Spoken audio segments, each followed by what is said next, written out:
ቀጥሎ ደግሞ የምንመለከተው 1.3.1 አፍሪካን አልፓይን የሚለው ነው። በተለይ በዚህ ቶፒክ ላይ የአፍሪካ ከፍተኛ ቦታዎች እነማን ናቸው የሚሉትን ነገር ስፔሻሊ ግልጽ በሆነ መንገድ ለማየት እንሞክራለን። የመጀመሪያው ዛትላስ ማውንቴን ነው። ዛትላስ ማውንቴን የምንለው በተለይም ከሞሮኮ ተነስቶ እስከ ቱኒዚያ ድረስ የሚደርስ ሰንሰለታማ የሆነ መልክዓ ምድር ያለው አቀማመጥ ነው፣ ወይም ሰንሰለታማ የሆነ ተራራ ነው ማለት ነው። ዛትላስ ማውንቴን ሜክ አፕ ዘ ማግረብ ሚኒንግ ዌስት ኢን አረቢክ።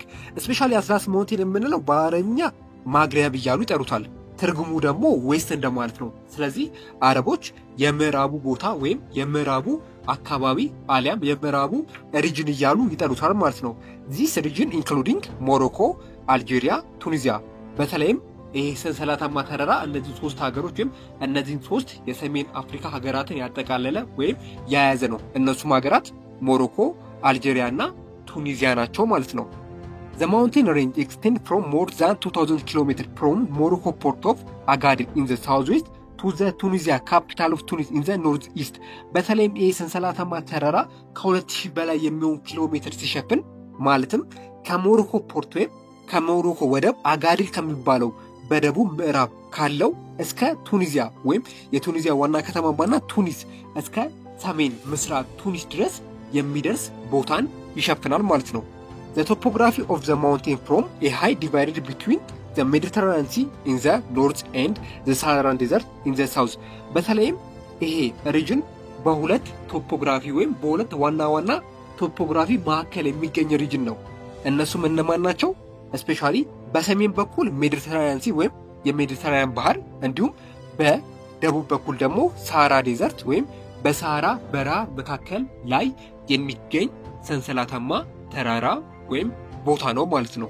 ቀጥሎ ደግሞ የምንመለከተው 1.3.2 አፍሪካ ማሲቭ የሚለውን ቶፒክ ነው። ስፔሻሊ በዚህ ቶፒክ ላይ ሁለት ዋና ሪጅኖችን እናያለን። እነሱም ዘ ሳሃራ ዴዘርት እና ዘ ሳህል ሪጅኖችን ግልጽ በሆነ መንገድ የምንመለከታቸው ይሆናል ማለት ነው። መጀመሪያ ግን የምንመለከተው ዘ ሳሃራ ዴዘርትን ነው። ዘ ሳሃራ ዴዘርት ኢዝ ኢን ዘ አፍሪካ ኮንቲኔንት። ስፔሻሊ ይሄ ሳሃራ ዴዘርት ወይም የሳሃራ በረሃማ አካባቢ የምንለው በአፍሪካ ኮንቲኔንት ውስጥ ወይም በአፍሪካ አህጉር ውስጥ የሚገኝ ሲሆን በተለይም ይሄ ቦታ ብቻውን 9,200,000 ስኩዌር ኪሎ ሜትርን ይሸፍናል። ወይም 9,200,000 የሚሆን አካባቢ ይሄ ሪጅን ወይም ይሄ በረሃማ ቦታ ከቨር ያደርጋል አሊያም ሙሉ ለሙሉ ይሸፍናል ማለት ነው። በዚህም የተነሳ the largest hot desert in the world የዓለማችን ትልቁ ዴዘርት ወይም የዓለማችን ትልቁ በረሃማ አካባቢ ለመሆን በቅቷል። ስለዚህ የዓለማችን ትልቁ በረሃማ አካባቢ ማን ነው? አፍሪካ ውስጥ የሚገኘው ሳሃራ ዴዘርት ነው። ቢኮዝ 9,200,000 የሚሆን ኪሎ ሜትር ቦታን ከቨር ስለሚያደርግ ማለት ነው። በዚህ የተነሳ ነው የዓለማችን በጣም ሞቃታማ ቦታ ወይም የዓለማችን እጅግ በጣም ሰፊው ዴዘርት ወይም በረሃማ ቦታ እየተባለ ይሄ ሳሃራን ዴዘርት የሚጠራው ማለት ነው። It covers the entire region of the North Africa from the Atlantic coast in the west and the Red Sea in the east. በተለይም ይሄ ዘ ሳሃራ ዴዘርት የተባለው ሙሉ ለሙሉ የሰሜን አፍሪካ ሀገራቶችን ሲሸፍን ስፔሻሊ ደግሞ በምዕራብ በኩል የአትላንቲክ ኮስትን እንዲሁም በመቀጠል ደግሞ በምስራቅ በኩል ሬድ ሲን ከቨር ያደርጋል ወይም ይሸፍናል ማለት ነው። ዘ ሳሃራ ቦርደር the Mediterranean Sea and the Atlas Mountain in the north። በተለይም ይሄ ሳሃራ ዴዘርት ወይም ሳሃራ በረሃ ተብሎ የሚጠራው ቦታ ለሜዲትራኒያን ሲና ለአትላስ ማውንቴን ወይም ለአትላስ ተራራማ ቦታዎች እንደ ቦርደር ወይም እንደ አዋሳኝ ሆኖ ያገለግላቸዋል ማለት ነው ለነዚህ ሁለት ቦታዎች። በሌላ በኩል ደግሞ ስንመለከት ኤክስቴንዲንግ ሳውዝ ኢንቱ ሱዳን ኤንድ ኤ ሪጅን ኖአስ ሳህል። በተለይም በደቡብ በኩል ሱዳንንና ሳህል ሪጅን የሚባሉትን ቦታ በተወሰነ መልኩ ከቨር ያደርጋል ወይም ይሸፍናል ማለት ነው። ለዚህ ነው እጅግ በጣም ሰፊና የዓለማችን ትልቁ በረሃ እየተባለ የሚጠራው። The Sahara encompasses whole part of 10 countries. Especially ሳሃራ ዴዘርት የሚባለው በዋነኝነት 10 ሀገራትን ሙሉ ለሙሉ ይሸፍናል። በተለይም ከ10ሩ አብዛኞቹ የኖርዝ አፍሪካ ሀገራት ናቸው። የተወሰኑ የምዕራብና የመካከለኛው አፍሪካ ወይም ሴንትራል አፍሪካ ሀገራት ቢገኙበትም አብዛኞቹ ግን ሙሉ ለሙሉ በሚባል ደረጃ የኖርዝ አፍሪካ ሀገራትን ሙሉ ለሙሉ ይሸፍናል። እነዛ ሀገራቶች እነማን ናቸው ብለን በምናይበት ጊዜ አልጄሪያ ኖርዘርን አፍሪካ ውስጥ የምትገኝ ሀገር ናት። ቻድ ስፔሻሊ ሴንትራል አፍሪካ ወይም መካከለኛው አፍሪካ ላይ የምትገኝ ሀገር ናት። ኢጂፕት፣ ኖርዝ አፍሪካ፣ ሊቢያ ኖርዝ አፍሪካ፣ ማሊ ስፔሻሊ ዌስተርን አፍሪካ ላይ የምትገኝ፣ ሞሪታኒያ ዌስተርን አፍሪካ ሀገር ውስጥ የምትገኝ፣ ሞሮኮ ኖርዘርን አፍሪካ፣ ኒጀር ዌስት፣ ሱዳን ኖርዝ እንዲሁም ቱኒዚያ ኖርዝ እነዚህ ሀገራትን ሙሉ ለሙሉ ይሸፍናል ማለት ነው ይሄ የሳሃራ ዴዘርት። The landscape of the Sahara is covered with sand. Especially የሳሃራን በረሃ ለየት የሚያደርገው ሙሉ ለሙሉ በሚባል ደረጃ በሳንድ ወይም በአሸዋ የተሸፈነ ቦታ ነው። እዛ ቦታ ላይ ሌላ ምንም አይነት ነገር አታገኙም። ይሄ በረሃ ሙሉ ለሙሉ በአሸዋ ከቨር የተደረገ ቦታ ነው። በዚህም የተነሳ the Sahara Desert has encompassed the quantities of the reddish sand due the weather from the sandstone. ስለዚህ በዚህ የተነሳ ምስሉ ላይ እንደምትመለከቱት ይሄ የሳሃራ ዴዘርት ሙሉ ለሙሉ ቀያማ በሆነ አሸዋዎችና ስፔሻሊ በተለያዩ የሆኑ የአሸዋ ሳንድስቶኖች ወይም የአሸዋ ጠጠሮችና ሮኮች ሙሉ ለሙሉ የተሸፈነ ቦታ ነው ማለት ነው። ይሄ ለምን ሆነ ብለን በምንመለከትበት ጊዜ ስፔሻሊ የአየር ጸባዩ ነው። በተለይም ነፋስ በሚነፍስበት ጊዜ የተለያዩ አሸዋዎችን ከተለያዩ ቦታዎች በማምጣት እዚህ አካባቢ ላይ እንዲከማቹ እዚህ አካባቢ ላይ እንዲጠራቀሙ ስለሚያደርግ እዚህ አካባቢ ላይ የተለያዩ ሆኑ ሳንድስቶኖች እንዲሁም የተለያዩ ሆኑ ትላልቅ ከአሸዋ የተሰሩ ማውንቴኖች ወይም ተራራ መሰል ነገሮች እንዲፈጠሩ አድርጓል ማለት ነው። This sand makes up a great sand sea called an erg. በተለይም እዚህ አካባቢ ላይ great sand sea ይባላል። ማለትም ሰፊ የሆነ የአሸዋ ባህር አለ። የአሸዋ ባህር አለ ስንል እዚህ አካባቢ ላይ ውሃ አለ ማለታችን አይደለም። እዚህ አካባቢ ላይ ስምጥ የሆነ ወይም ስትረግጡት አሸዋው እግራችሁን ወደ ውስጥ ያስገባዋል።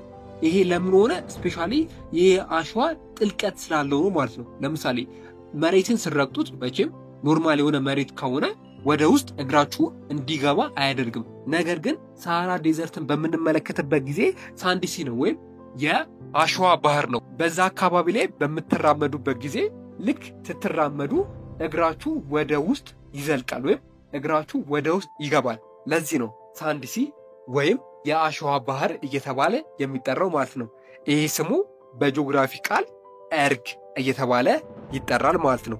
ዴዘርት ፔቭመንት ኦፍ ፐብል on top what past surface sheet sand. This type of surface is called by ሪክ። ሌላኛው ነገር ደግሞ በተለይም እዚህ አካባቢ ላይ የአሸዋ ጠጠሮች የተነጠፉበት ቦታ ነው ወይም እንደ ንጣፍ የአሸዋ ጠጠሮች በምስሉ ላይ እንደምትመለከቱት የተነጠፉበት ቦታ ነው። ሶ ይሄን ደግሞ ምን እንለዋለን? ሪክ እያልን እንጠራዋለን ማለት ነው። ቀጥሎ ደግሞ እስቲ ዘሳሃል ሪጅንን ወይም የሳሃል ግዛትን ደግሞ እንመልከት። ይህ ቦታ በተደጋጋሚ በበረሃና በድርቅ እንዲሁም በረሃብ በተደጋጋሚ የሚከሰትበት አንዱ ሪጅን ወይም አንዱ ቦታ ይሄ ነው ማለት ነው። የሳሃል ሪጅን ተብሎ የሚጠራው ቦታ ስፔሻሊ ዘሳሃል ሪጅን ዘባስ ሴሚ አሪድ ሪጅን። በተለይም ሳሃል ሪጅን ከሳሃራ ዴዘርት የሚለየው ሳሃራ ዴዘርት ሙሉ ለሙሉ በረሃ ሲሆን ይሄ ደግሞ ሳሃል ሪጅን የምንለው ቦታ ከፊል በረሃማ ወይም ሰሚ ዴዘርት የሚባል ቦታ ነው ማለት ነው። በተለይም ከሳሃራ ዴዘርት አጠገብ የሚገኝ ሲሆን በደቡብ በኩል ሳሃራ ዴዘርት ሲያዋስነው ከሞሪታኒያ ወይም ከሴኔጋል ተነስቶ እስከ ሱዳን ድረስ የሚደርስ እጅግ በጣም ሰፊና ትልቅ ሪጅን ነው ማለት ነው። ይሄ ሳሃል ሪጅን የምንለው ቦታ ሳሃል ኢዝ አን አረቢክ ወርድ ሳህሊ ሚኒንግ ሾር። በተለይም ሳሃል የምንለው ከአረብኛ ቃል የመጣ ሲሆን እሱም ሳሂሊ እንደማለት ነው። ትርጉሙ ደግሞ ሾር እንደማለት ነው። ማለትም ሾር ማለት የባህር ዳርቻ እንደማለት ነው ማለት ነው። ስለዚህ ሳሃል የሚለው ከአረብኛ ሳሂሊ ከሚለው ቃል የመጣ ሲሆን ትርጉሙ ደግሞ ሾር ማለት ነው ወይም በአማርኛው የባህር ዳርቻ የሚል ትርጉም እንሰጠዋለን ማለት ነው። The Sahel spreads the west to east from Mauritania and Senegal to Somalia. በተለይም ሳህል ከሞሪታኒያ ተነስቶ ወደ ምዕራብና ምስራቅ ሴኔጋልና ሶማሊያ ስፕሪድ ያደርጋል ወይም ይስፋፋል። በእነዚህ አካባቢ ያሉ የተለያዩ ቦታዎችን ከቨር ያደርጋል ማለት ነው። ካንትሪስ ኢን ዘ ሳህል ዚስ ኢንክሉድ ሞሪታኒያ፣ ሴኔጋል፣ ማሊ፣ ኒጀር፣ ናይጄሪያ፣ ቡርኪና ፋሶ፣ ቻድ፣ ሱዳን ኤንድ ኤርትራ እንዲሁም የተወሰነ የኢትዮጵያ ግዛትን ይሄ ሳህል ሪጅን ይነካካል ወይም ያጠቃልላል ማለት ነው።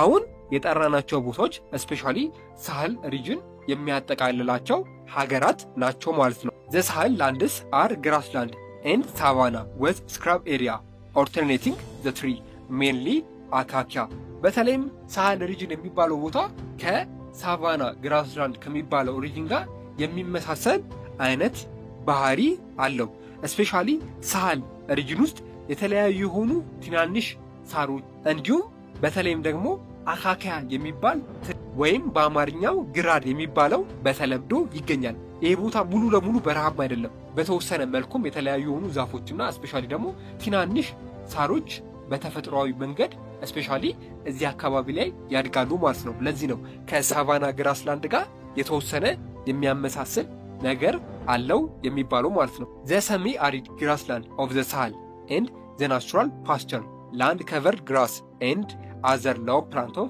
suitable grazing animal በተለይም እዚህ አካባቢ ላይ ተፈጥሮ ለዚህ አካባቢ የሰጠችው አንድ ነገር አለ እሱም በተፈጥሮ መንገድ ይሄ አካባቢ በተለይም ለግራዚንግ ወይም ለፔሸር አሊያም በአማርኛው ለግጦሽ የተመቸ ቦታ ነው ቢኮዝ እንዳልኳችሁ እዚህ አካባቢ ላይ ትናንሽ ሆኑ ሳሮች አሉ ሶ በዚህ የተነሳ ለተለያዩ ሳር በሊታ ለሆኑ እንስሳቶች በተለይም እዚህ አካባቢ ላይ ለግጦሽ የሚሆን ቦታ ነው ተብሎ ይነገራል ማለት ነው እነ ካሜል እና ኦክስ እና ቺፕ ሌሎች እጽዋት ተመጋቢዎችም ሳር ተመጋቢዎች እዚህ አካባቢ ላይ ሊገኙ ወይም ሊኖሩ ይችላሉ ምክንያቱ ደግሞ በተፈጥሯዊ መንገድ ለግራዚንግ ወይም ለግጦሽ የተመቸ ቦታ ስለሆነ ማለት ነው ነገር ግን this landscape of the Sahel similar to the savanna type however tend merge into deserts because human activity of climate change especially ይሄ ቦታ ከምን ሪጅን ጋር ወይም ከምን አካባቢ ጋር በጣም ተመሳሳይ ነው ብለናል ከሳቫና የሚባለው ወይም ሳቫና ግራስላንድ ከሚባለው ቦታ ጋር እጅግ በጣም ተመሳሳይነት ያለው ቦታ ነው ነገር ግን ከጊዜ ወደ ጊዜ ይሄ ቦታ ከሳቫና ግራስላንድ የሚለይበት ነገር እየተፈጠረ መጥቷል ከነዛ መካከል የመጀመሪያው የሰው ልጅ አክቲቪቲ ወይም ሁማን አክቲቪቲ የምንለው ነገር በተለይም ይሄን ቦታ ተከፊል በረሃማ ሙሉ ለሙሉ ወደ በረሃማነት እየለወጠው ይገኛል ማለት ነው ትልቁ ነገር ደግሞ እዛ አካባቢ ላይ የሚደረጉ የሰው ልጆች የተለያዩ አክሽኖችና ተግባራት ይሄን ሪጅን ሙሉ ለሙሉ ተከፊል በረሃማ ወደ በረሃማነት እየለወጡት ይገኛሉ ማለት ነው ኔክስት በሌላ ቪዲዮ እንገናኛለን እስከዛው ድረስ ግን መልካም ትምህርት ይሁንላችሁ ኢትዮ ኮንሰፕት ሴንተር የእናንተው ምርጥ ቻናል